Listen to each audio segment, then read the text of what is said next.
حضرت سعد بن معاذ رضی اللہ تعالیٰ عنہ بڑے سردار آدمی تھے، وزادار تھے۔ حضرت مصعب بن عمیر کو جب نبی پاک صلی اللہ علیہ وسلم نے پہلے مدینے بھیجا تو مسلمان ہو گئے۔ احد میں بھی حضور کے ساتھ گئے، بدر میں بھی ساتھ گئے، خندق میں گئے۔ ایک زخم لگ گیا حضرت سعد بن معاذ کو، قربان جاؤں کیا شان ہے جناب سعد بن معاذ کی۔ جب زخم لگ گیا نا تو اللہ کے نبی صلی اللہ علیہ وسلم نے مسجد میں یا مسجد کے قریب خیمہ لگایا تو نبی پاک نے 2 دفعہ اپنے دست مبارک سے ان کے زخم کو داغا، سمجھے 2 دفعہ مرہم پٹی فرمائی۔ اور ایک روایت یوں ہے کہ دن میں 2 دفعہ حضور مرہم پٹی کرتے۔ اور یار آپ محسوس تو کریں، یعنی نبی پاک مرہم پٹی کرتے، یعنی دست مبارک سے حضور مرہم پٹی کرتے۔ یہ درویشی ہے، یہ حسن ہے، یہ وقار ہے۔ حضرت سعد بن معاذ رضی اللہ تعالیٰ عنہ ایک دن اللہ کے حضور عرض کرنے لگے، مالک میرا نا قریش مکہ سے لڑنے کا اس لیے ارادہ تھا کہ انہوں نے تیرے نبی کو بڑا ستایا ہے، بڑی تکلیفیں دی، حرم مکہ سے انہوں نے حضور کو پریشان کر کے نکالا۔ کہا اے اللہ اگر قریش مکہ کے ساتھ کوئی اور جنگ باقی ہے تو مجھے زندہ رکھ، ورنہ موقع بڑا اچھا ہے، زخم بھی لگا ہوا ہے اور تیرے محبوب کے قدموں میں بھی رہتا ہوں، اللہ مہربانی فرما، اللہ مہربانی فرما۔ ظہر کی نماز پڑھا کے حضور نکلے تو شور ہو رہا تھا کہ ان کے خیمے سے تو خون نکل رہا ہے۔ اللہ کے نبی ان کے خیمے میں پہنچے۔ شیخ عبدالحق محدث دہلوی نے 3 جملے لکھے ہیں، 3 جملے۔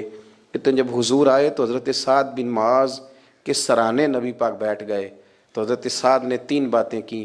عرض کی یا رسول اللہ میں گواہی دیتا ہوں کہ آپ اللہ کے رسول ہیں۔ کہا یا رسول اللہ میں گواہی دیتا ہوں کہ آپ نے تبلیغ کا حق ادا کر دیا۔ شیخ عبدالحق محدث دہلوی کی مدارج نبوت کھول کے دیکھو، 3 جملہ حضرت سعد بن معاذ کہنے لگے السلام علیکہ یا رسول اللہ، السلام علیکہ۔ حضور سرانے بیٹھے ہیں، آخری ویلے میری آنکھیاں راہ تکنا ہے تیرا، تیرا تے کچھ بھی نہیں جانا سجنا، جے کر پا جائیں پھر تو جے تو سرانے آن کھلو میں تے پردہ رہ جائی میرا، جے تو سرانے آن کھلو میں تے واہ واہ پردہ رہ جائے میرا، سوکھا نکلے ساوے ظہوری، جے کدی ویکھ لواں مکھ تیرا۔ نبی کریم صلی اللہ تعالیٰ علیہ وسلم سرانے کھڑے تھے، اللہ کے محبوب صلی اللہ علیہ وسلم کے سامنے انہوں نے آخری ہجر کی لی، روح پرواز کر گئی۔ حضور کبھی خیمے میں یہاں قدم رکھتے، کبھی تھوڑا ہٹا کے رکھتے، لمبے لمبے قدم۔ یا رسول اللہ یہ کیا ہے؟ فرمایا 70,000 فرشتے آئے ہیں جنازہ پڑھنے، 70,000 فرشتے، 70,000 فرشتے جنازہ پڑھنے آئے ہیں۔ 70,000 کو معمولی جنازہ ہے؟ معمولی جنازہ ہے؟ تردامنی پہ شیخ ہماری نہ جائیے، ہم دامن نچوڑ دیں تو فرشتے وضو کریں۔ 70,000 فرشتے جنازے میں شریک ہوئے۔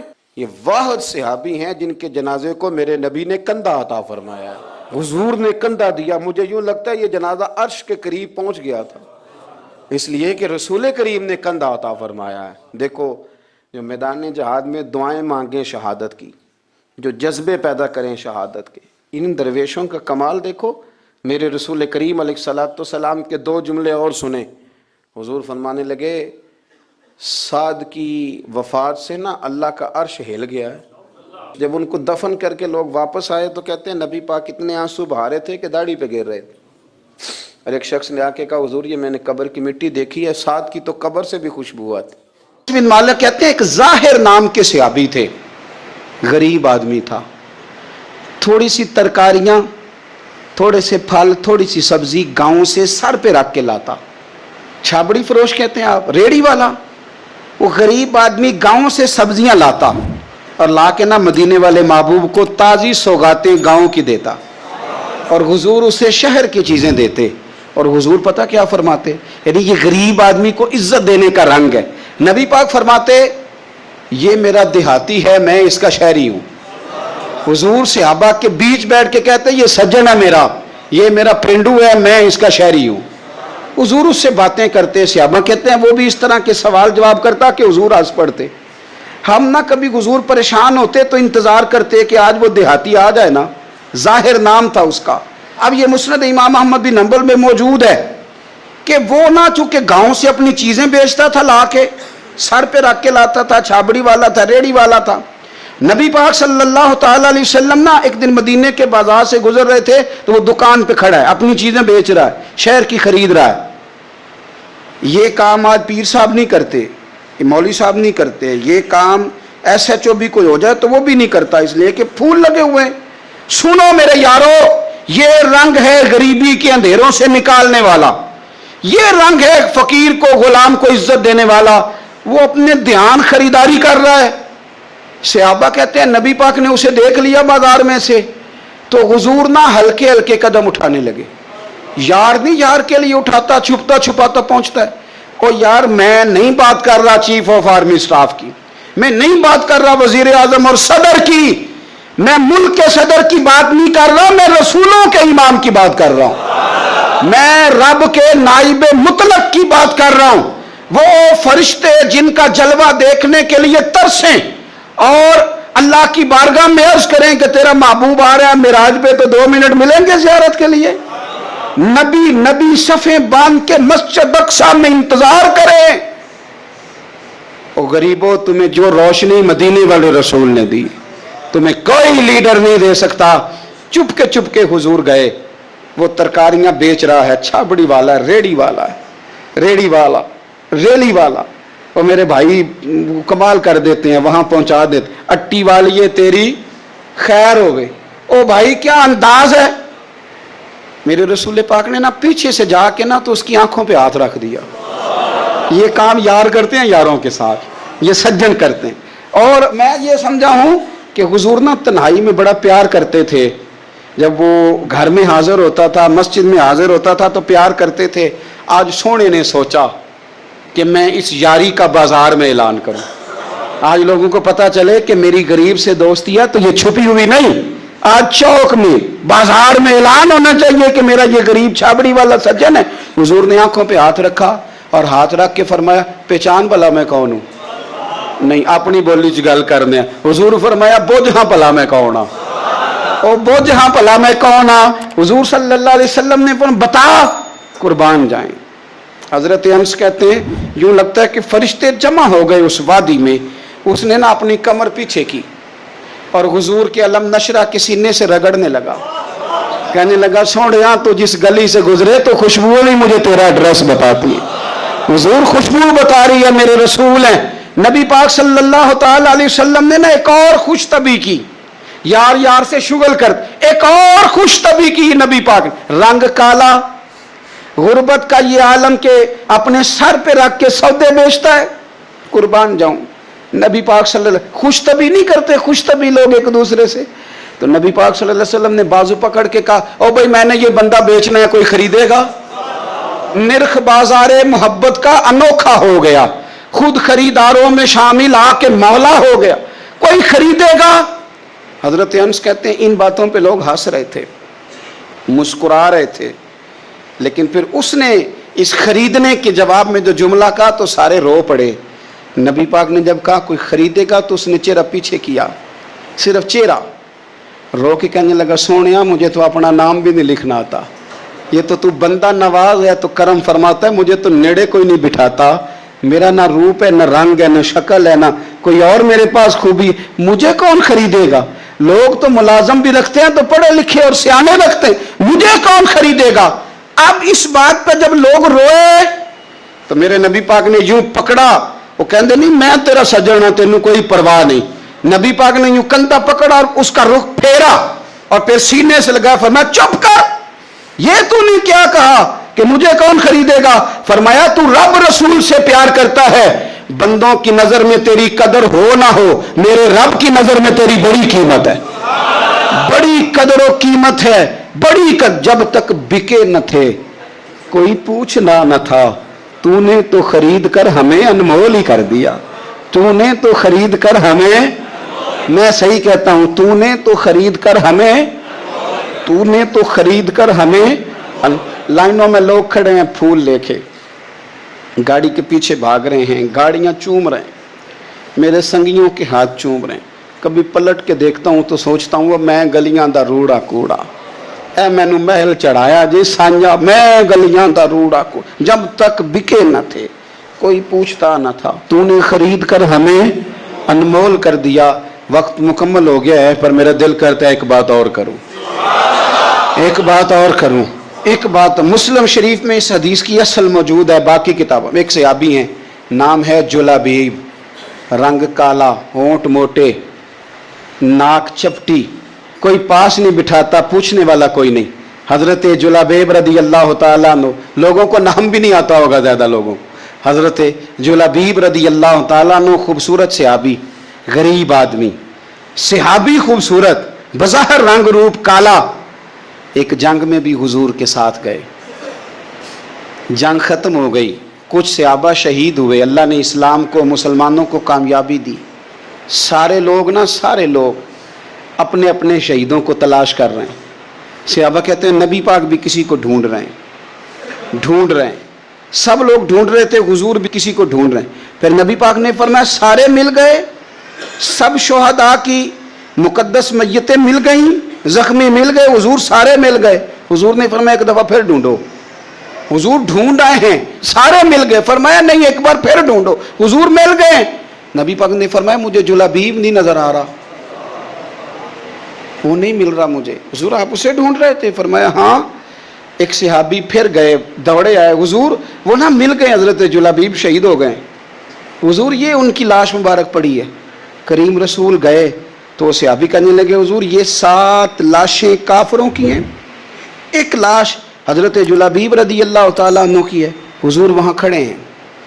اس حدیث کی اصل مسلم شریف میں موجود ہے۔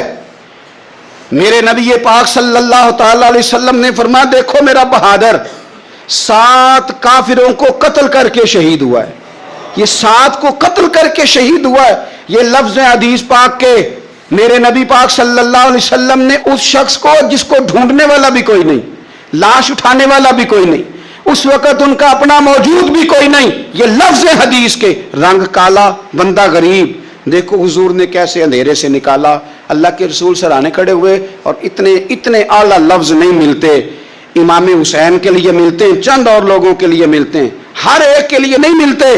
نبی پاک نے اشارہ کیا، ادھر دیکھنا، اشارہ کیا، ان کی لاش مبارک پڑی ہے، فرمایا ھذا منی وانا منہ۔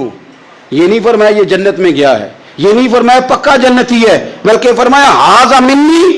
لوگوں کا خیال تھا انہیں تو ڈھونڈنے بھی کوئی نہیں گیا تھا، ان کی تو خبر لینے بھی کوئی نہیں گیا، ان کا تو اپنا بھی کوئی نہیں تھا، لیکن وہاں کھڑے کھڑے حضور نے فرمایا میرے غلاموں سنو، تم اس کا رنگ کالا سمجھتے ہو، تم اسے لاوارث سمجھتے ہو، ھذا منی وانا منہ، فرمایا یہ مجھ سے ہے میں اس سے ہوں، یہ مجھ سے ہے میں اس سے ہوں، تو من شدی من تو شدم، ھذا منی وانا منہ، یہ مجھ سے ہے میں اس سے ہوں۔ صحابہ کہتے ہیں وہ نا الفاظ کیا میٹھے تھے، کانوں میں گھوم گئے، اب اس کا کیا ترجمہ کریں؟ سونے نے بتا دیا یہ میرا میں اس کا، یہ میرا غلام میں اس کا آقا، یہ مجھ سے میں اس سے۔ قبریں تیار ہو گئیں، سب اپنے اپنے شہیدوں کو قبروں میں دفن کرنے لگے۔ کہتے ہیں ان کی باری بھی آئی تو کچھ صحابہ نے انہیں بھی اٹھانا چاہا تو حضور نے فرمایا ہٹ جاؤ، تمہیں بتایا نہیں ھذا منی، میرا ہے، پیچھے ہٹو نا، قربان جائیں۔ کہتے ہیں سب پیچھے ہٹ گئے، تو جس طرح ماں بیٹا اٹھاتی ہے، حضور نے ایک ہاتھ ان کے سرہانے کے نیچے رکھا، ایک ان کی ٹانگوں کے نیچے رکھا، اور حضور نے یوں اٹھایا، او یارو پتہ نہیں میں کیا کہہ رہا ہوں، یہ حدیث کے لفظ ہیں، مر جانے کو جی چاہتا ہے۔ حضور نے یوں اٹھایا، پھر نبی پاک اکیلے لے کے قبر میں اترے۔ میں نے جب حدیث پڑھی تو میں نے نا اس کے حاشیے میں ایک جملہ لکھا ہے، جب حضور نے اٹھایا نا تو یقیناً نبی پاک صلی اللہ علیہ وسلم نے ماتھا بھی چوما ہوگا، یقیناً حضور نے پیار بھی کیا ہوگا۔ حضور نے قبر میں لٹایا تو میں نے نیچے ایک حاشیہ لکھا ہے، میں نے کہا حضرت جلابیب، لوگ تو جب مٹی ڈالتے ہیں تو مدینے والے آتے ہیں نا، تجھ سے کیا حساب کتاب ہوگا، مٹی ڈلی نہیں اور اللہ کی ساری رحمتیں پہلے قبر میں پہنچ گئی۔ قبر میری تے میرے اب پیرا جے کر پاویں پھیرا، قبر دے اندروں ہڈیاں اٹھ کے مجرا کر سن تیرا۔ کیا کہا بریلی کے امام نے، کہنے لگے ماہ مدینہ اپنی تجلی عطا کریں، یہ ڈھلتی چاندنی تو پہر دو پہر کی ہے۔ بہت بڑا صوفی ہو جیسے فرید الدین عطار تھے، بہت بڑا تصوف کا امام ہو جیسے امام غزالی تھے، بہت بڑا تفسیر کا استاد ہو جیسے امام رازی ہو، عطار ہو، رومی ہو، رازی ہو، غزالی ہو پر کچھ ہاتھ نہیں آتا بے آہ سحر گاہی. اگر سویرے اٹھ کے روتا نہیں نا اللہ کی بارگاہ میں, اگر تہجد نہیں نہ پڑھتا تو کچھ ہاتھ نہیں آتا بے آہ سحر گاہی. پھر اس کو کوئی چیز نصیب. میری بات کی سمجھ آ رہی ہے آپ حضرات؟ جب تک آپ سویرے نہیں اٹھتے, آپ اللہ اللہ نہیں کرتے, آپ کو نوافل کا چسکا نہیں, عبادت کا مزہ نہیں, فرمایا میری عبادت کرو, یہ شوق پیدا کرو, میں نے تمہیں پیدا کیا ہے. ہم لوگوں کے نشے مختلف نشے, بڑا عجیب رنگ ہے. محفل کی صدارت کرنے والے بڑے پیر صاحب, بڑے القابات, بیچ میں سے بندہ تلاش کرنے سے بھی نہیں مل رہا, اتنے بڑے لقب ہیں اس کے. لیکن وہ سج سنور کے 2.5 گھنٹے بیٹھا رہا محفل میں, اور نماز کا وقت آیا تو اس نے مختصر سی پڑھی, وہ نکل گیا. ہلکے سے سجدے کیے. اتنا بڑا عشق رسول نعت کا, ہو کیا بات ہے. اور عشق رسول کا بہت بڑا پیغامبر, بہت بڑا مبلغ, وہ بیچارہ سمجھ ہی نہیں سکا کہ اللہ کے رسول نے فرمایا تو نماز پڑھ میری آنکھیں ٹھنڈی ہو جائیں گی. تو یہ نشے کے عادی تو ہیں پر حقیقت کے قائل نہیں ہیں. یہ بس ٹھیک ہے, خوابوں کی دنیا میں لوگ زندہ ہیں, پر جن کو یہ جو نشہ تھا نا عبادت کا, یہ میرے رسول پاک کی چاہت ہے, یہ میرے نبی کریم علیہ السلام کی. آپ دیکھیں نا حضور مہینوں جا کے غار حرا میں بیٹھتے. کیا وہاں تبلیغ کرتے تھے؟ کوئی کتاب لکھتے تھے؟ رسول کریم علیہ السلام مہینہ رہتے غار حرا میں. کوئی نہ مجھے دیکھے, کوئی نہ مجھے ملے. حضور یہاں کیا ہے؟ فرمایا میں اپنے رب کی عبادت کروں گا. نبی کریم علیہ السلام نے سجدوں کے ساتھ پتھروں اور پہاڑوں کو آباد کر دیا, سجدوں کے ساتھ. آپ کا سجدہ آپ کو بہت ساری چیزوں سے چھڑا لیتا ہے, یہ بہت ساری جگہوں سے جھکنے سے بچا لیتا ہے. صوفیاء اولیاء یہ کیا کرتے تھے؟ یہ سجدے کا ذوق ہی تو پیدا کرتے تھے. سجدے کا ذوق. شاہ عبد العزیز دباغ رحمۃ اللہ تعالی علیہ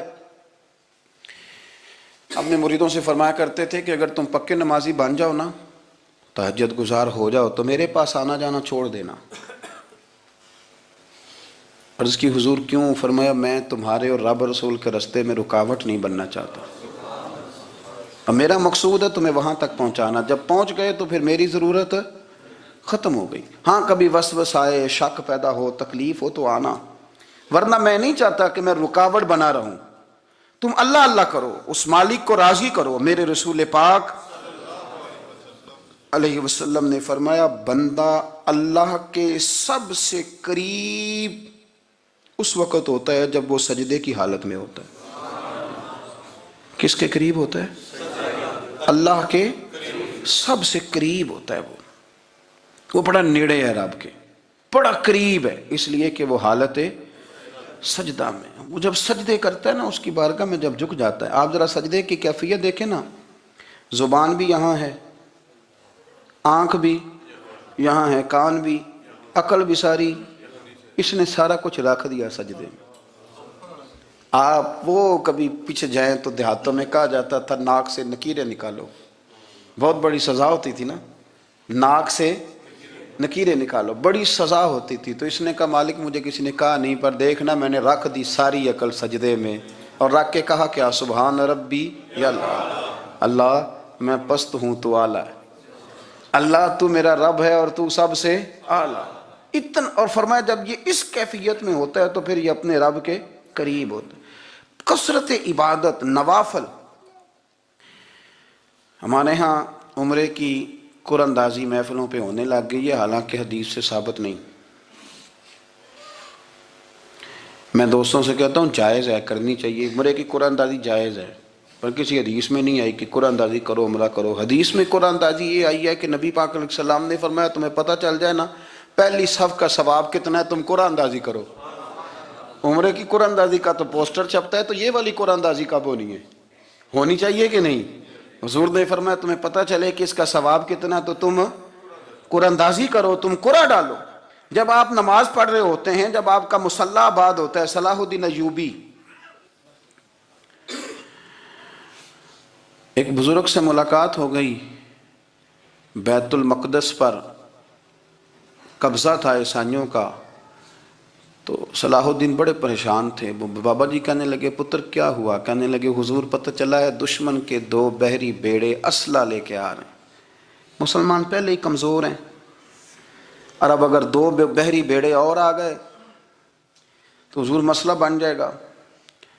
تو میں پریشان ہوں کہ کس طرح یہ کم مسئلے والی ہماری فوج ہے کیسے مقابلہ کرے گی۔ تو بابا جی کہنے لگے پتر اس طرح کرنا، آج رات تو بھی دعا کرنا اور میں بھی کروں گا، تو بھی دعا کرنا، آپ ناراض نہ ہونا، ہم تو پیروں والے ہیں، ہم تو پیروں کے نوکر غلام ہیں، ہمارا تو گزارا ہی نہیں، ہمیں تو ملتا ہے سارا کچھ وہاں سے۔ پر میرا سوال یہ ہے کہ تعویذ لینے جاتے ہو نفل کیوں نہیں پڑھتے، رات اللہ اللہ کیوں نہیں کرتے؟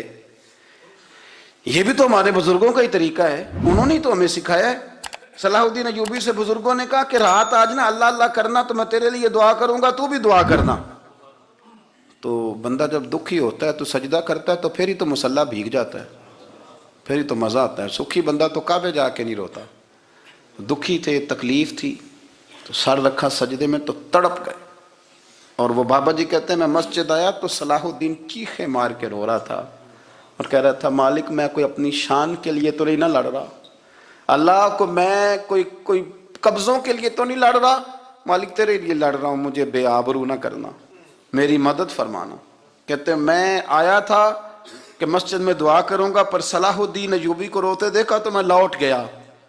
تو سویرے صلاح الدین ملے تو بڑے خوش تھے۔ میں نے کہا پتر کیا ہوا؟ کہنے لگے حضور وہ بحری بیڑے 2 آ رہے تھے نا اسلحہ لے کے، دونوں ڈوب گئے پانی میں، پانی میں ڈوب گئے۔ تو بابا جی کہنے لگے صلاح الدین وہ پانی میں نہیں ڈوبے، وہ تیرے آنسوؤں میں ڈوب گئے، وہ غرق ہو گئے، وہ جو تو نے مسلح بات کیا تو وہ تیرے آنسوؤں میں ڈوب گئے، وہ غرق ہو گئے، وہ تباہ، اتنے قیمتی تھے تیرے آنسو کے بہا لے گئے دشمن کے بحری بیڑوں کو۔ میرے بھائی ٹھیک ہو گیا جی، میرے عزیز سمجھ لیں اس بات کو ہمیشہ کے لیے، اور اس پر غور کر لیں اچھے طریقے سے کہ میرے رسول کریم سید عالم صلی اللہ علیہ وسلم نے نا ہماری توجہ دلائی، حضور نے ہمیں بتلایا، ہمارا ذوق بڑھایا عبادت کی طرف۔ ایک صحابی تھے حضرت ابو فاطمہ رضی اللہ تعالیٰ عنہ، یہ ترمذی شریف کی حدیث ہے۔ نبی پاک علیہ السلام نے فرمایا ابو فاطمہ قیامت کے دن مجھ سے جلدی ملنا چاہتے ہو کہ دیر کے ساتھ؟ تو کہنے لگے حضور کون ہوگا جو دیر سے ملنا چاہے گا، ہم نے تو جان دے دی وعدہ دیدار پر۔ اعلیٰ حضرت فرماتے ہیں جان دے دی وعدہ اور نقد اپنا دام ہو ہی جائے گا۔ مجھے لگتا ہے کہ یہ سودا نقد و نقد ہو جانا ہے، چونکہ ہم نے جان دے دی وعدہ دیدار پر۔ آپ نے وعدہ کیا تھا کہ مریں گے تو پھر زیارت ہوگی، تو مر گئے ہم زیارت کی خاطر۔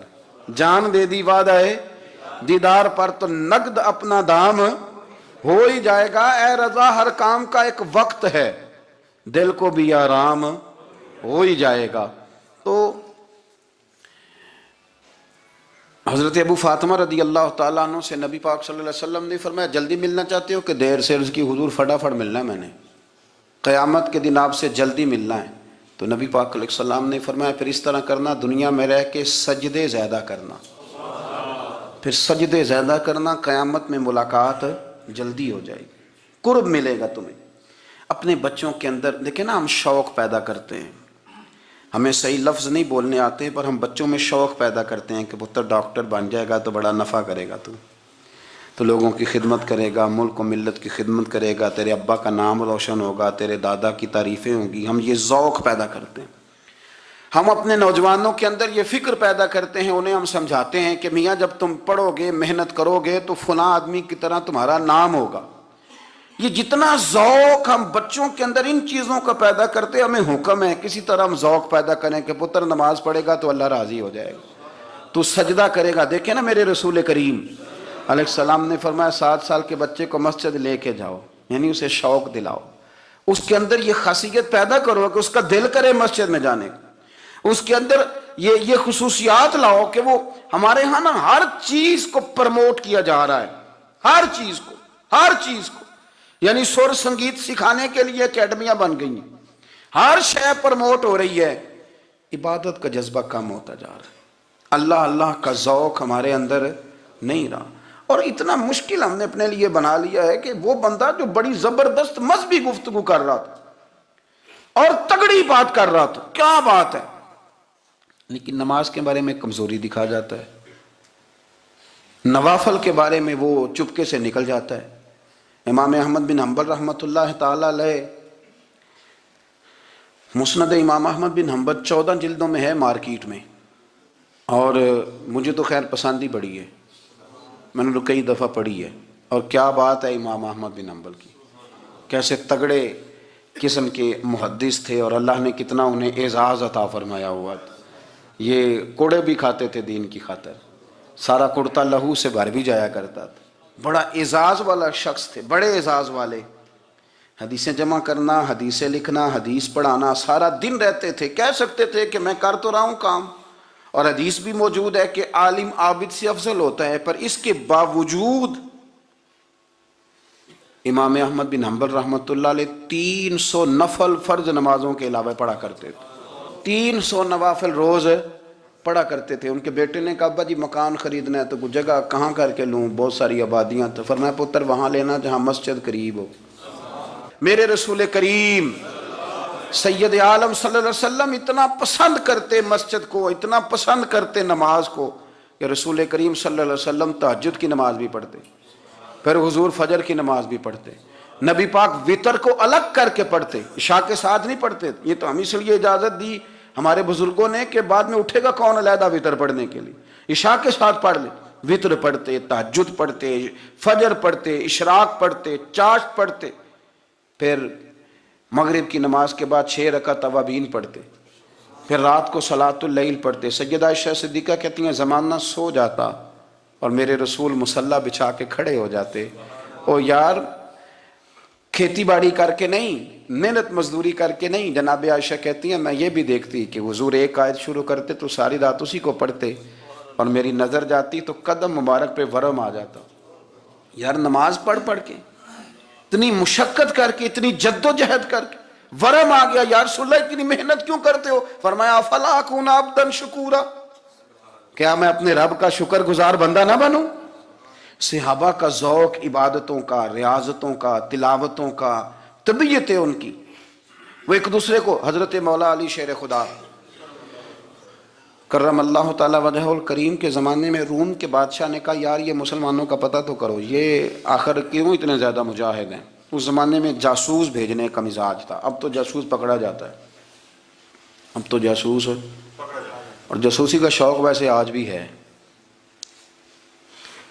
عرض کروں تھوڑی سی بات اس عنوان سے، پتہ ہے کیا ہمارا مسئلہ ہے؟ ہم جہاں جاتے ہیں نا وہاں تھوڑی خوشبو سونگھنے کی کوشش کرتے ہیں، وہ کیا ہے تو یہ کیا ہے تو ادھر کیا ہے تو تھوڑا سا ادھر کیا ہے۔ میرے رسول پاک پڑھیے درود شریف، سارے پڑھیے ذرا زور سے، صلی اللہ تعالی۔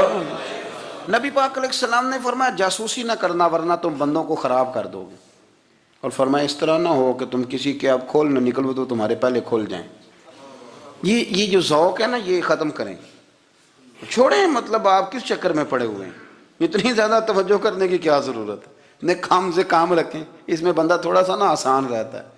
یہ جو بہت زیادہ ٹٹولنے والے لوگ ہوتے ہیں نا وہ بیچارے پھر عمر ٹٹولتے ہی گزار دیتے ہیں، اس لیے کہ مزاج ہی بہت پکا ہے، بوری کا منہ کھول کے اندر تک ہاتھ ڈالنا، تو پھر کئی دفعہ سامنے سے بچھو بھی لڑ جاتا ہے، خرابی ہوتی ہے۔ تو جاسوسی کی جاتی تھی، اس نے بھی جاسوس بھیجے، کیونکہ قبیلوں کے لوگ تھے، کچھ مسلم کچھ کافر، پہچانے نہیں جاتے تھے لوگ، تو کچھ لوگ اس نے بھیجے، انہوں نے آ کے نا تحقیق کی، ریسرچ کری کہ آخر ماجرا کیا ہے، تو واپس جا کے انہوں نے رپورٹ دی نا روم کے بادشاہ کو۔ اس رپورٹ کا ایک جملہ بڑا شاندار ہے، وہ کہنے لگا بادشاہ ہمیں مسلمانوں کی کوئی سمجھ نہیں آئی، ہمیں کوئی سمجھ نہیں آئی۔ انہوں نے کہا کیوں نہیں سمجھ آئی؟ کہنے لگے یار عجیب بندے ہیں، جب وہ رات مصلی پہ بیٹھتے ہیں تو یوں لگتا ہے ان کا دنیا سے رشتہ ہی کوئی نہیں، کوئی کسی کو نہیں جانتا، کوئی اپنے دکھ سنا کے رو رہا ہے، کوئی اپنی بات کر کے رو رہا ہے، لگتا ہے کہ ان کا کوئی رشتہ ہے ہی نہیں جب مصلی پہ بیٹھتے ہیں۔ اور فرمایا جب سویرے یہ جہاد کرنے نکلتے ہیں تو لگتا ہے ان سے زیادہ دلیر ہی کوئی نہیں، حالانکہ جو مصلوں پہ رونے دھونے کے لوگ ہوتے ہیں وہ کئی دفعہ جہاد میں کام نہیں کرتے، لیکن عجیب لوگ ہیں کہ رات کے راہب ہیں دن کے مجاہد ہیں، کوئی سمجھ نہیں آتی۔ میرے عزیز ان لوگوں نے مصلی آباد کر کے رکھا، تلاوتیں ان کا ذوق رہی، منزل روز پڑھنا، اسباق پڑھنا، وظائف پڑھنا، یہ ان کا ذوق رہا۔ اعلیٰ حضرت بریلوی رحمت اللہ نے 1000 کتاب لکھی ہے، لیکن الوظیفۃ الکریمہ کے نام سے جو وہ صبح و شام وظائف پڑھتے تھے وہ الگ انہوں نے ان کو بیان کیا، پابندی کے ساتھ اپنی اللہ اللہ کرتے تھے۔ شیخ شہاب الدین سہروردی رحمۃ اللہ علیہ پر ایک بندے نے اعتراض کیا، اس نے کہا جی آپ کس قسم کے صوفی ہیں، مرید بیٹھے ہیں اور آپ وہاں نفل پڑھ رہے ہیں؟ یہ بھی بڑا مسئلہ ہوتا ہے نا، جو بندہ ملنے آتا ہے وہ اپنے ٹائم کے حساب سے آتا ہے، اور پھر اس کا یہ بھی خیال ہوتا ہے کہ پیر صاحب جو ہیں وہ چونکہ درویش ہیں تو نہ انہیں روٹی کھانی چاہیے نہ سونا چاہیے، چونکہ وہ درویش ہیں، اور ہم چونکہ درویشوں کے ماننے والے ہیں لہذا ہمارا یہ طریقہ ہونا چاہیے کہ جیسے ہم کہیں درویش ویسے ہی کر جائے، حالانکہ اس کو آپ درویش کہیں گے آپ اس کی مانیں گے، آپ منوائیں گے نہیں، ہمارا مزاج ہوتا ہے۔ شیخ شہاب الدین پر لوگوں نے اعتراض کی، حضور لوگ ملنے آئے ہیں، زیارت کرنے آئے ہیں، یہ بندے دعا کرانے آئے ہیں، اللہ اللہ کرانے آئے اور آپ نفل پڑھ رہے ہیں، کیا جملہ ہے، کیا حسن ہے، کیا خوبصورتی ہے۔ فرمانے لگے رب رسول سے مانگنے کے لیے مصلی بچھایا ہے، اگر وہاں سے مانگوں گا نہیں تو تمہیں دوں گا کیا؟ پہلے مجھے کچھ لے تو لینے دو، اگر میرے پلے کچھ ہے ہوگی تو آگے دوں گا نا، تو میں مانگنے گیا تھا کہ یا اللہ دے تیرے بندے لینے آئے ہیں، دے تو میں کچھ لوں گا تو آگے دوں گا نا، لیکن ہمارا یہ سٹیٹس، یہ مزاج، یہ شعور نہیں ہے۔ گپیں، کہانیاں، داستانیں، گفتگو، خطابت، واز، کیا بات، لیکن اگر کچھ کرنے کا کام ہو تو وہ نہیں ہم سے ہوتا۔ میرے نبی کریم علیہ الصلوۃ والسلام نے مصلی سے دل لگانے کا درس دیا، حضور نے توجہ دلائی، صحابہ اس ذوق کے حامل لوگ تھے، وہ کوشش کرتے تھے۔ جناب صدیق اکبر رضی اللہ تعالیٰ عنہ کا عبادت کا مزاج ہمیشہ قائم رہا۔ حضرت عمر فاروق ساری رات اللہ کے حضور کھڑے رہے۔ حضرت عثمان غنی رضی اللہ تعالیٰ عنہ عشاء کی نماز پڑھ کے 2 رکعتوں کی نیت باندھتے تھے، 15 سپارے پہلی رکعت میں پڑھ دیتے تھے اور 15 سپارے قرآن مجید کے دوسری رکعت میں پڑھ دیتے تھے۔ آپ نے نا حضرت عمر فاروق کے وصال کے بعد ان کی ایک بیوہ سے نکاح کیا، حضرت عثمان غنی نے نکاح کیا۔ وہ خاتون آپ کے نکاح میں آئیں تو عرض کرنے لگیں امیر المومنین میرے لیے اعزاز تو بہت ہے کہ میں امیر المومنین کی بیوہ تھی تو امیر المومنین کی منکوحہ ہو گئی ہوں، لیکن حضور نہ تو میں جوان ہوں کہ میرے اندر رغبت ہوتی اور نہ میں اب اس قابل ہوں کہ کوئی خدمت کر سکوں، میرے ساتھ نکاح کی وجہ کیا بنی؟ تو عثمان غنی رو پڑے، فرمانے لگے میں نے عمر فاروق کو مسجد میں اپنے رب سے ڈرتے ہوئے دیکھا ہے، میں نے اسے روتے ہوئے دیکھا ہے، عدل کرتے دیکھا ہے، انصاف کرتے دیکھا ہے، امت کی خیر خواہی کرتے دیکھا۔ تمہارے ساتھ نکاح اس لیے کیا ہے کہ تم مجھے یہ بتاؤ کہ عمر فاروق گھر کے اندر اپنے رب کو کیسے راضی کرتے تھے، گھر کے اندر کیسے راضی کرتے تھے، وہ طریقے بتلاؤ، تم بتاتی جانا اور میں بھی اسی طرح گھر میں عبادت کروں۔ میرے رسول کریم علیہ الصلوۃ والسلام نے ارشاد فرمایا، حضور فرمانے لگے جس گھر میں اللہ کا ذکر ہوتا ہے وہ گھر زندوں کا ہے، اور جس گھر میں رب کریم کا ذکر نہیں ہوتا وہ گھر زندوں کا نہیں ہے۔ گھر نا ہم نا کتابوں میں پڑھتے ہیں کہ ایک بزرگ کہتے ہیں، حضرت فضیل بن عیاض کہتے ہیں کہ میں ایک گلی سے گزر رہا تھا تو گھر کے اندر کسی قاری صاحب نے قرآن کی آیت پڑھ دی، وَلِمَنْ خَافَ مَقَامَ رَبِّهِ جَنَّتَانِ، میں میرے کانوں سے ٹکرائی تو اللہ نے میری کایا ہی پلٹ دی، میں توبہ کر گیا۔ اب گھر کے اندر سے آواز آئے تو صحیح نہ تلاوت کی، پر اندر سے آواز آتی نہیں، یا ڈیک بجنے کی آواز آتی ہے، یا ٹی وی چلنے کی آواز آتی ہے، یا دھوم مچانے کی آواز آتی ہے۔ عبادت کا وہ جو خاص شوق تھا، وہ جو حسن تھا، وہ جو توانائی تھی، وہ جو بات تھی۔ ایک جگہ پہ ہم بیٹھے تھے تو وہاں ایک صاحب آئے اور انہوں نے آتے ہی کہا کہ مہربانی کریں ذرا مجھے مصلی دے دیں، میرے نہ کچھ نفل رہ گئے۔ تو میں نے وضو کر لیا تو کوئی مصلی مل جائے، مصلی انہیں دے دیا گیا، وہ مصلی لے کے چلے گئے تو پیچھے ایک صاحب نے تبصرہ کیا، کہنے کتنا ریاکار بندہ ہے، لوگوں کو دکھا رہا ہے کہ میں نفل پڑھتا ہوں، ہے کوئی بات کرنے والی؟ میں نے اسے کہا، میں نے کہا تو مہربانی کرنا اس طرح کی ریاکاری تو بھی کر، پکڑ مصلی اور جا تو بھی تھوڑی ریاکاری کر کے آ، اٹھ ذرا شکر کر، کوئی یہ ریاکار بھی ملا ہے، کوئی نفل پڑھ کے ریاکاری کر رہا ہے۔ اللہ کا میں کہتا ہوں کو پڑھے تو صحیح نہ، یا یہ کوئی دور ہے نفل پڑھنے کا؟ اس میں تو لوگوں کا مزاج ہی نہیں، طبیعت ہی نہیں۔ میں نے کہا چل مہربانی کر یہ لے مصلی اور تو بھی جا تھوڑی سی، یا کر یا ریاکاری کرو تو صحیح نا، مزاج ہی نہیں، ذوق۔ جمعے کی نماز پڑھ کے یوں دنیا بھاگتی ہے، او ہو پتہ نہیں کون سی پیچھے آگ تھی جو بجھائی جائے گی، اور آج تک لوگ مسئلہ پوچھ رہے ہیں کہ جمعے کی بعد والی سنتیں کتنی ہوتی ہیں۔ میں نے کہا کتنے سال ہو گئے جمعہ پڑھتے، کتنے سال ہو گئے، ابھی تک سنتوں کا نہیں پتا، ابھی تک نے علم کے پہلے کتنی رکھتے ہیں اور بعد میں کتنی رکھتے ہیں۔ فجر کی سنتیں کب پڑھنی چاہیے، سنو فجر کی سنتوں کے بارے میں۔ میرے رسول کریم سید عالم صلی اللہ تعالیٰ علیہ وسلم سے ایک صحابی نے پوچھا تھا حضور میری فجر کی سنتیں رہ گئیں یا رہ جاتی ہیں تو حکم کیا ہے؟ کیا انداز ہے حضور کا! بخاری مسلم کے لفظ سنو، حضور سید عالم صلی اللہ علیہ وسلم فرمانے لگے، اس نے کیا پوچھا تھا، حضور جواب کیا دیتے ہیں؟ فرمایا فجر کی سنتیں کبھی نہ چھوڑنا، فجر کی پہلی 2 سنتیں کبھی نہ چھوڑنا۔ یا رسول اللہ صلی اللہ تعالیٰ علیہ وسلم میری رہ گئی ہیں، رہ جاتی ہیں۔ فرمایا فجر کی 2 سنتیں نہ چھوڑنا۔ فرمایا فجر کی پہلی 2 سنتیں مجھے دنیا اور دنیا کے اندر جو کچھ ہے وہ سب سے زیادہ پیاری ہے۔ فجر کی 2 سنتیں دنیا اور دنیا میں جو کچھ ہے مجھے وہ سب سے زیادہ پیاری ہیں، اس لیے فجر کی سنتیں نہ چھوڑنا۔ اپنا ذوق، اپنی طبیعت، ہم نے نا ذوق غلط بنا لیا ہے۔ اگر 20 بندے کہہ بھی دیں گے تو نے بڑی شاندار تلاوت کیا تو کیا اس سے بنے گا؟ 100 بندہ کہہ بھی دے تیری کیا بات ہے، کیا بات ہے نعت خاں کی، کیا بات ہے علامہ صاحب کی، پیر صاحب کی، پیر مہر علی شاہ صاحب رحمت اللہ علیہ۔ آپ تشریف فرما تھے تو آپ کے ایک ہی بیٹے بابو جی جن کو کہا جاتا ہے،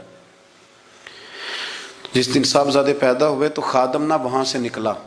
ان لوگوں کے شوق اور طرح کے تھے نا، تو ان کی توجہ بھی اپنے شوق کی طرف رہتی، تو خادم نکلا اندر سے، پیر صاحب مبارک ہو، پیر صاحب مبارک ہو، پیر صاحب مبارک ہو، پیر صاحب مبارک ہو، شور کر رہا ہے۔ تو پیر صاحب کو وجد ہو گیا، اللہ اکبر اللہ اکبر اللہ، او کیا ہوا، کس بات کی مبارک دے رہے ہو؟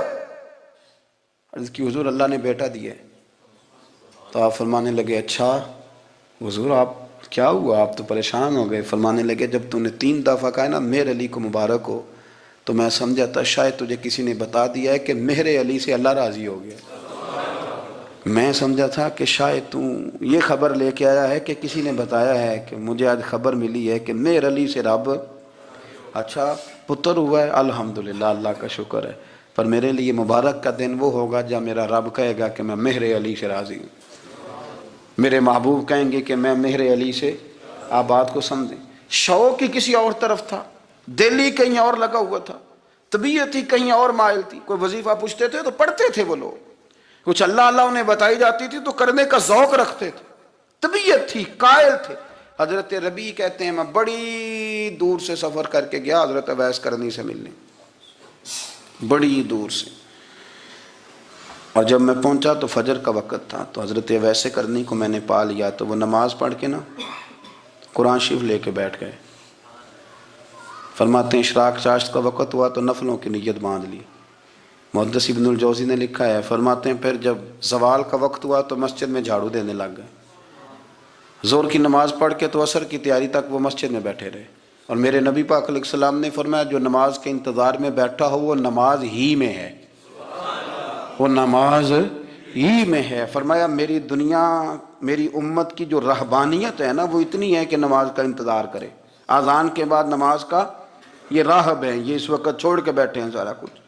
فرماتے ہیں عصر تک انہوں نے اللہ اللہ کی، پھر مغرب تک کی، عشاء کی نماز ہوئی تو نماز پڑھی تو وہ تھک گئے۔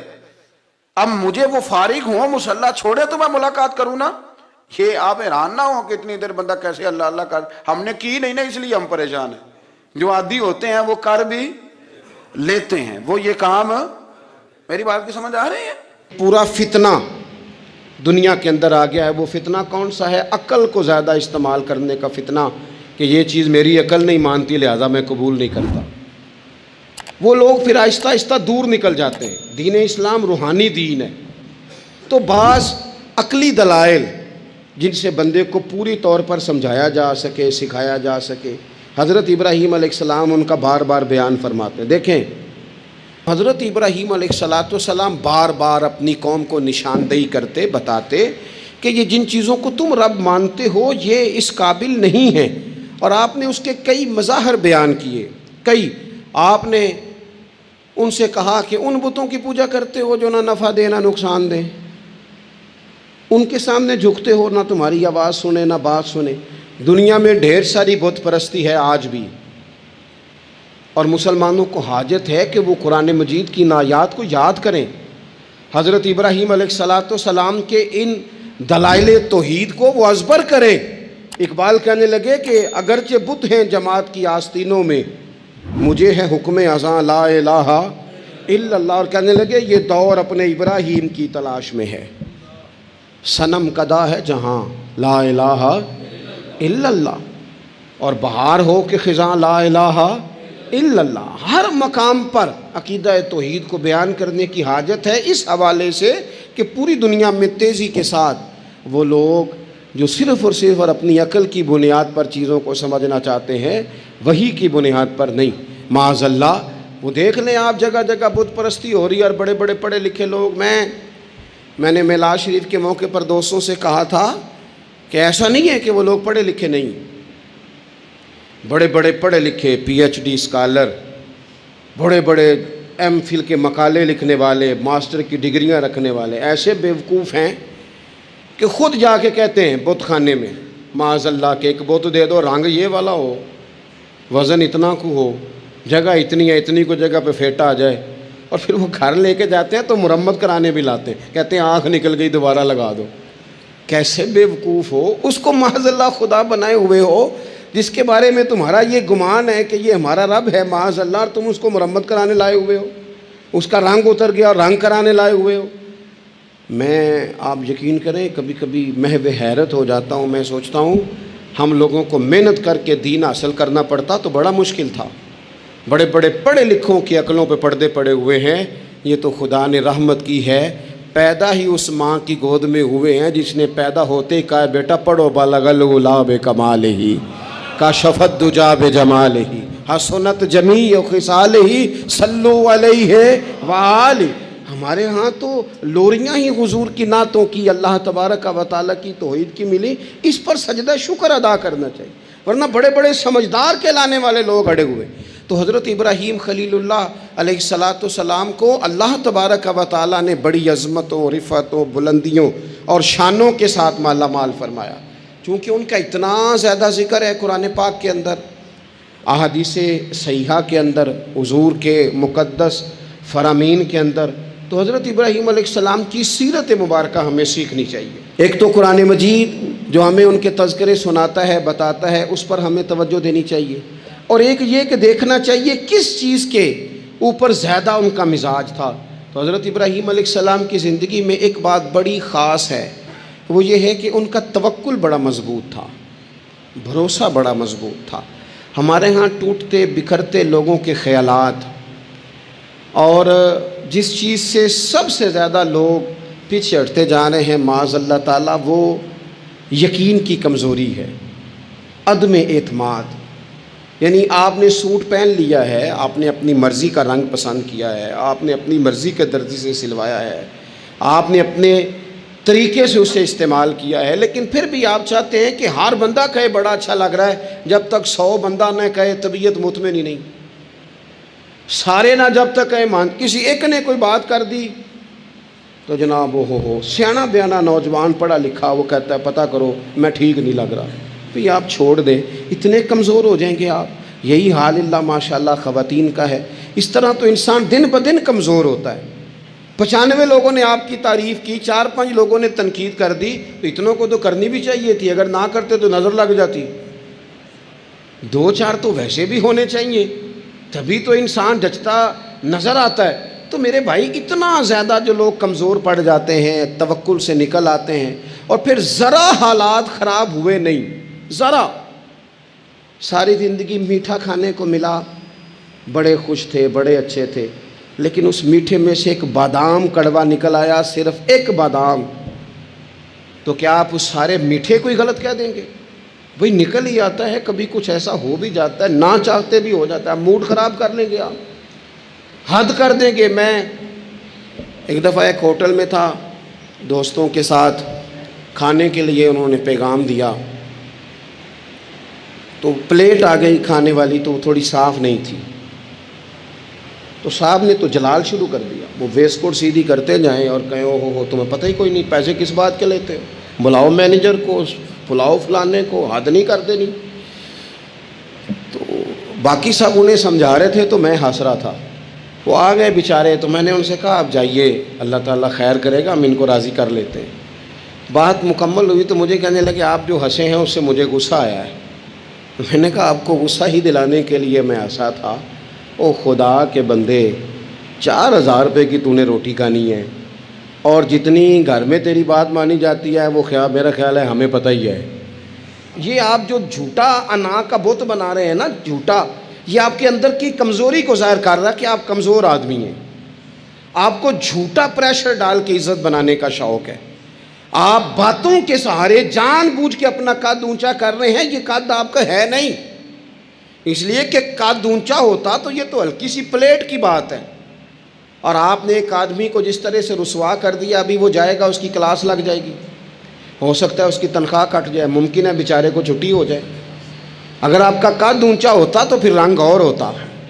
پھر آپ اسے کہتے کہ رب میری بڑی معاف کرتا ہے، میں بھی کئی لوگوں کی معاف کر دوں گا. لیکن یہ تو جھوٹی انا کے لوگوں نے، ہمارے اندر وہ جو یقین کی کمزوری ہے. ہمارا خیال دیکھو، عزت اللہ دیتا ہے، وہ کہانیاں بنا کے لینی ہے، لوگوں کے سامنے اپنا جعلی روب پیدا کر کے لینی ہے. کبھی بھی یہ کام نہ کرے، یہ انسان کو کمزور کرتا ہے. آپ کے جانے کے بعد پھر جو آپ پر تبصرے ہوتے ہیں وہ سننے قابل ہوتے ہیں کہ دیکھو یہ اس بندے کی حیثیت ہے، کیا کرنا چاہ رہا ہے یہ. حضرت ابراہیم کی زندگی میں مضبوط توکل، اور یہ ضروری نہیں کہ آپ کے پیچھے ہزاروں لوگ ہی ہوں، سینکڑوں لوگ ہی ہوں تو تبھی کام بنتا ہے. ہر کام کو جمہوریت کے رنگ میں نہ تولے. عزیز بھائی، حضرت ابراہیم کو آگ میں ڈالا جا رہا تھا، ایک بندہ بھی نہیں تھا. خدا را غور کرنا، او ایک بھی نہیں تھا جو کہتا کہ خلیل کو آگ میں نہ ڈالو. لیکن جب منجنیق تیار ہو گئی، حضرت ابراہیم کو رکھ لیا. کبھی تو بندے کا حوصلہ ٹوٹتا ہے نا، کبھی تو وہ کمزور پڑتا ہے، لیکن یہ نہیں پڑھتے یہ خلیل اللہ ہے. جب آپ کو انشراح صدر ہو جائے، آگ میں ڈالا جا رہا ہے، جا رہے ہیں، اوئے ہوئے، حضرت جبریل امین حاضر ہو کے کہتے ہیں چلو کوئی حکم کر دیں. فرمانے لگے حکم تو ہے پر جبریل تیرے لیے کوئی نہیں. خدا را مسلمانوں اس پر کبھی غور کرو. ساری زندگی کہا رب راضی ہو جائے، رب راضی ہو جائے، کبھی خود بھی تو رب سے راضی ہو کے دیکھو نا. رضی اللہ عنہم ورضوا عنہ. اللہ نے مومن کی شان یہ بیان کی ہے کہ اس سے اللہ راضی ہوتا ہے اور وہ اپنے اللہ سے راضی ہوتا ہے. صحابہ سے اللہ راضی تھا اور صحابہ بھی اپنے اللہ سے. حضرت سفیان ثوری دعا مانگ رہے تھے، یا اللہ راضی ہو جا، یا اللہ راضی ہو جا، یا اللہ راضی ہو جا. تو حضرت رابعہ بصریہ پردے کے پیچھے تھی، انہیں جلال آ گیا. کہنے لگی سفیان بس کر. آپ کہنے لگے رابعہ تجھے کیا ہوا، تو کیوں غصہ کر رہی ہے؟ کہنے لگی اپنے رکھ ہاتھ سینے پر اور بتا تو اپنے رب سے راضی ہے؟ تو روز کہتا ہے فلاں شے چاہیے فلاں، پہلے تو راضی ہو نا. فرمانے لگی تو ہی آج تک راضی نہیں. پہلے تو کہہ مالک تو نے جس حال میں رکھا ہے میں راضی ہوں. تو راضی ہو، وہ تو کریم ہی بڑا ہے، تیرے 2 آنسوؤں سے بھی راضی ہو جائے گا. تو ہی نہیں راضی ہو رہا. آپ ذرا اس کا ذائقہ لیں. حضرت جبریل امین علیہ السلام نے کہا کوئی حکم؟ فرمایا تیرے لیے کوئی حکم نہیں. تو حضرت جبریل عرض کرتے ہیں، حضرت جبریل عرض کرتے ہیں پھر اے خلیل آپ رب سے ہی عرض کر لیں، دعا کر لیں، وہ تو کریم ہے، ابھی بارش برسائے گا، یہ آگ گئی، کوئی انتظام فرما کریں دعا.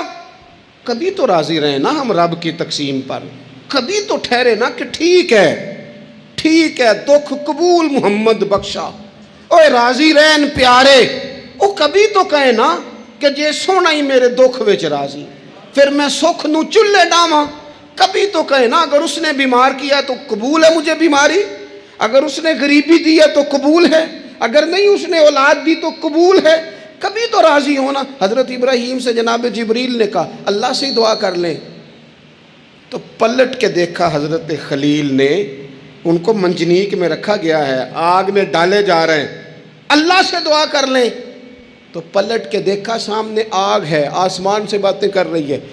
حضرت ابراہیم پلٹ کے کہنے لگے جبریل تو بتا، رب کو پتہ نہیں اس کا خلیل کس حال میں ہے؟ اسے پتہ ہے کہ نہیں؟ تو حضرت جبریل ہر پیغمبر کی بارگاہ میں حاضر ہونے والے عرض کرنے لگے ہاں اسے تو پتہ ہے. کہنے لگے جا پھر، اگر رب کی رضا یہ ہے نا کہ خلیل آگ میں جائے تو خلیل پورا تیار ہے جانے کے لیے. ہماری تیاری ہے، پوری تیاری ہے.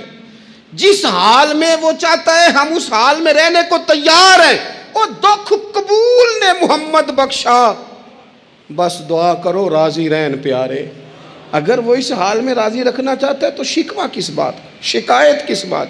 ٹھیک ہے، اگر وہ چاہتا ہے کہ ہم آگ میں جائیں تو کر لی ہے نا ہم نے تیاری ہے ہماری، تیار ہیں جانے کو، ختم ہو گئی بات۔ میرے عزیز، کبھی رب چاہی زندگی جی کے دیکھو، جو رب چاہی زندگی جیتے ہیں پھر رب کہتا ہے میں انہیں دوست بنایا کرتا ہوں، پھر انہیں میں دوست بناتا ہوں، پھر ان کے تذکرے قائم رہتے ہیں۔ حضرت ابراہیم علیہ السلام نے ہمیں توکل کا، اللہ کی رضا پہ راضی رہنے کا سبق دیا۔ زیادہ باتیں کرنے کا وقت نہیں بچتا، ارادہ ہوتا ہے کوئی زیادہ آپ سے گفتگو کی جا سکے، پر دامن وقت میں گنجائش تھوڑی ہوتی ہے، 2-4 باتیں رہ گئی ہیں، جلدی سے عرض کرتا ہوں۔ نبی پاک صلی اللہ تعالیٰ علیہ وسلم نے فرمایا، اور امام ابو نعیم نے اس کو لکھا ہے، کہ اللہ تعالیٰ نے حضرت ابراہیم کو وحی فرمائی تھی کہ اے میرے خلیل، آپ نے حسن اخلاق کا مظاہرہ کرنا ہے چاہے آپ کے سامنے کوئی بھی ہو، اور فرمایا رب کریم نے کہ اگر لوگ حسن اخلاق کا مظاہرہ کریں گے تو اے خلیل میں انہیں ابرار کے زمرے میں، نیکوں کے زمرے میں داخل کر لوں گا، اور فرمایا بے شک حسن اخلاق والوں کے بارے میں میں نے یہ حکم جاری کر دیا ہے کہ جو لوگ دنیا میں اچھے اخلاق کا مظاہرہ کریں گے اے میرے خلیل قیامت کے دن میں انہیں اپنے عرش کا سایہ عطا کروں گا۔ حضور فرماتے ہیں رب نے حکم دیا حضرت ابراہیم کا کہ سامنے کوئی بھی ہو، آپ کا اخلاقی رویہ کبھی بھی کمزور نہیں ہونا چاہیے۔ ہم نہ بندہ دیکھ کے اخلاق کا مظاہرہ کرتے ہیں۔ میں کسی آفیسر کے پاس چلا جاتا ہوں، ایک دیندار آدمی سمجھ کے اس نے میری عزت کی، اچھی بات ہے، کسی کو ضعیف سمجھ کے اس نے عزت کر لی، اچھی بات ہے، اس کے گھر کا کوئی بڑا آ گیا اس نے عزت کی، اچھی بات ہے، لیکن 2-4 جاننے والوں کے ساتھ اس نے اخلاق کا مظاہرہ کیا۔ لیکن اگر ایک غریب آدمی آ گیا اس کے سامنے اور اس نے کہا کہ آپ اس وقت ہی آ گئے، چھٹی کا ٹائم ہو گیا ہے، کھڑا کیے رکھا، بات ہی نہیں سنی، تو اب یہ بندہ با اخلاق نہیں، یہ تعلق نبھا رہا ہے، اخلاق کا مظاہرہ نہیں کا۔ وہ مجھے کیوں با اخلاق لگا، آپ میں سے کچھ لوگوں کو کیوں لگا کہ ہمارا تعلق تھا۔ جو اخلاق والے لوگ ہوتے ہیں نا ان کا مزاج اخلاق والا ہوتا ہے، وہ جو کوئی جاننے والا ہو یا نہ جاننے والا ہو، امیر ہو یا غریب ہو، اپنا ہو یا بیگانہ ہو، وہ چونکہ بندے با اخلاق ہوتے ہیں تو ان کا رویہ سب کے ساتھ ہی، حتیٰ کہ دروازے پہ جو خیرات لینے آئے اس کے ساتھ بھی ان کا رویہ اخلاق والا ہی ہوتا ہے۔ ہم جو مدینے آ گئے ان کے کرم کی بات ہے، ہم جو مدینے آ گئے ان کے کرم کی بات ہے، اپنی مراد آ گئے ان کے کرم کی بات ہے، ایسے کہاں نصیب تھے، ایسے کہاں نصیب تھے، مجھ سے گناہ گار کے دل کو جگمگا گئے ان کے کرم کی بات ہے، جو مدینے آ گئے ان کے کرم کی بات ہے، پردے جو تھے پڑے ہوئے، پردے جو تھے پڑے ہوئے، میری نگاہ شوق پر، پردے جو تھے پڑے ہوئے، میری نگاہ شوق پر، پردے وہ سب اٹھا گئے ان کے کرم کی بات ہے، پردے وہ سب اٹھا گئے ان کے کرم کی بات ہے، ہم جو مدینے آ گئے ان کے کرم کی بات ہے۔ حضور فرماتے رب نے حضرت ابراہیم سے کہا کہ سامنے کوئی بھی ہو، اے میرے خلیل، آپ نے ہمیشہ مظاہرہ اخلاق کا ہی کرنا ہے۔